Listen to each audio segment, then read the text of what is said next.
Welcome to Stories After Midnight. I appreciate you stopping by and checking out this episode.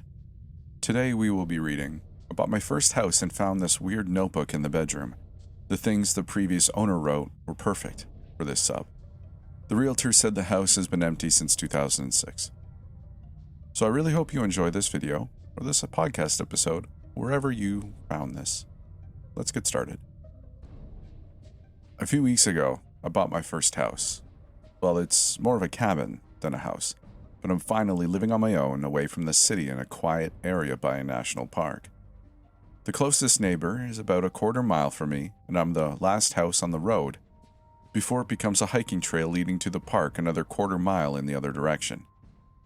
Behind my house is a little creek that separates my backyard from the park naturally, so aside from the occasional private property signs, it's almost like I'm living in the park. Which I enjoy because I love that park. But it means I need to keep my dog either on a leash or inside most of the time so he doesn't run off. So on to the notebook.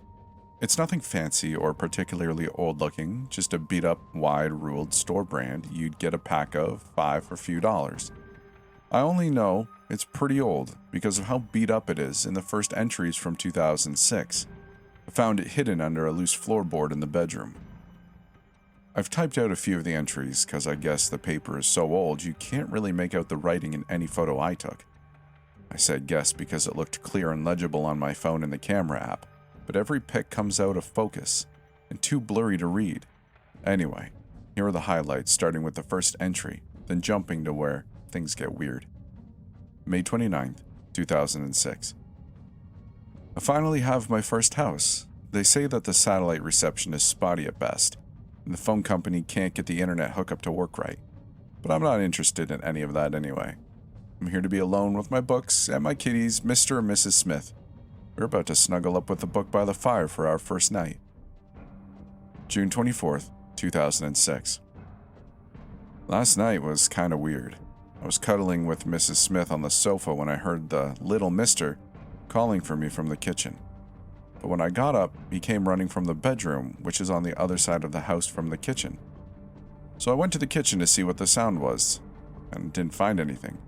But the kitchen door was cracked open, which I could have sworn I had closed and locked when I brought in the groceries. No one could have gotten in the rest of the house without me noticing. It's just kitchen, living room, then bedroom. But I grabbed the largest knife in the kitchen and looked around the house to make sure. I didn't sleep well last night. June 28th, 2006. I heard another strange noise last night. This time it was different. Mr. and Mrs. Smith and I were sitting on the sofa in front of the fire with a book. The only sounds were the crackling of the fire and hooting of an owl outside.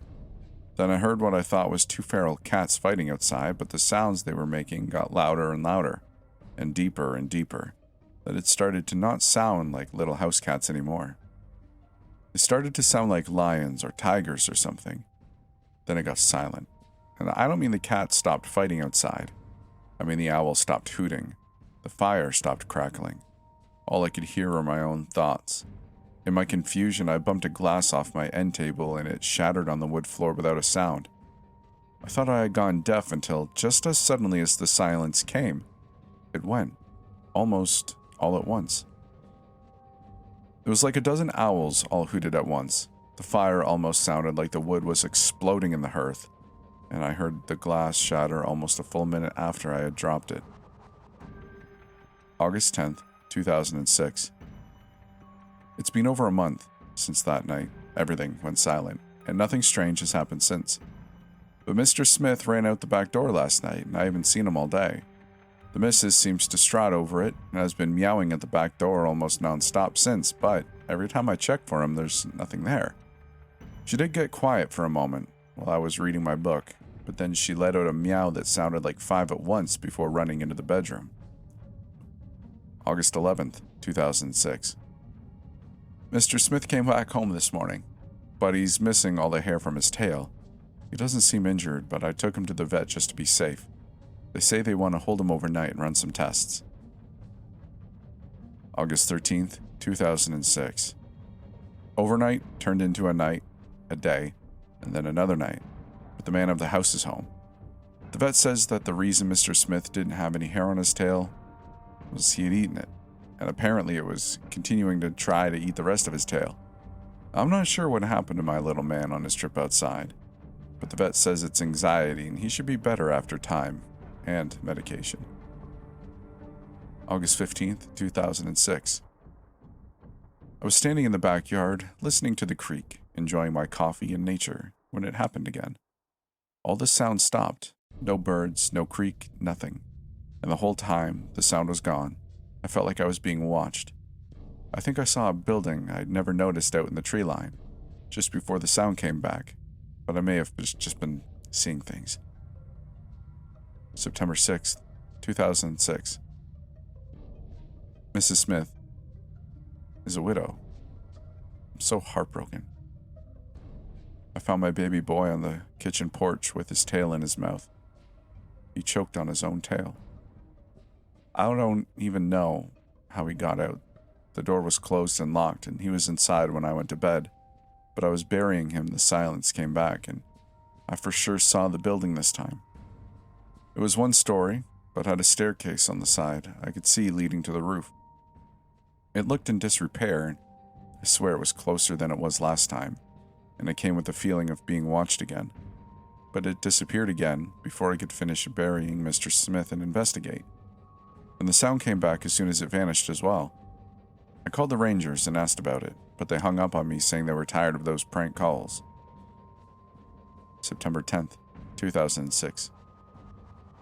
I've noticed the park rangers have been coming by the area more often.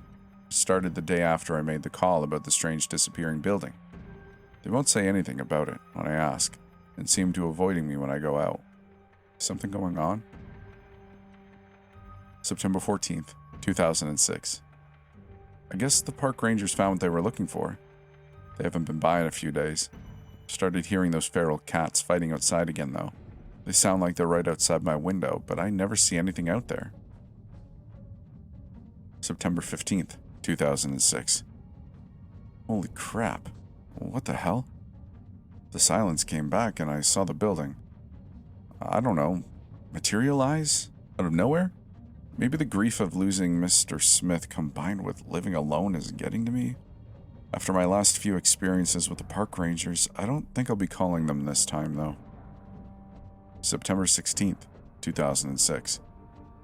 I watched as the building disappeared, in a different spot again, but this time just on the other side of the creek, like maybe 10 to 20 feet off my property.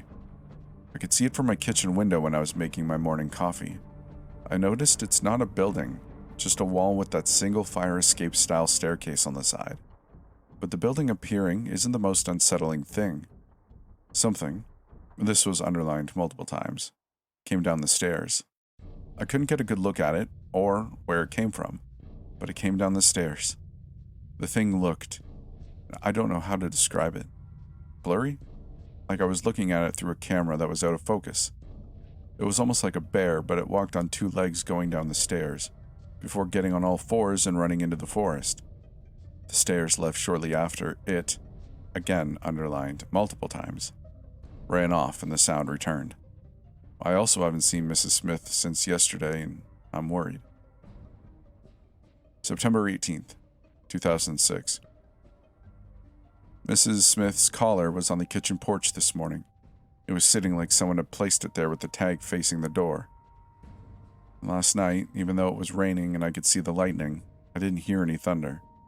Not until over an hour after the storm started did I even hear the rain. Then it all came at once, so loud it shook the house, and I could swear I heard someone screaming mixed with the thunder and rain. That was the last entry. My dog started barking from the kitchen about halfway through typing this, so I'm going to go see what that was about. Though he just stopped, in fact. I think the rain outside stopped too, because I don't hear anything.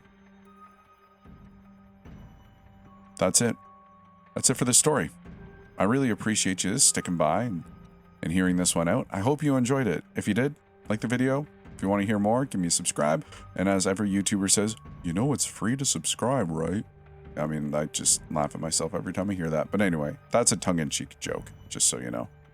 If you'd like to do more, and there's no obligation, we do have a Patreon, just help support the channel.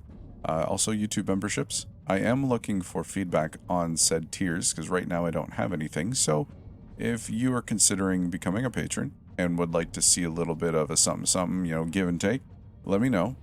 And we do have a Discord if you'd like to join. It's pretty low key, not a lot going on. So with all that said, huge shout out to my Patreon members and YouTube members. And with that, I'll see you in the next one.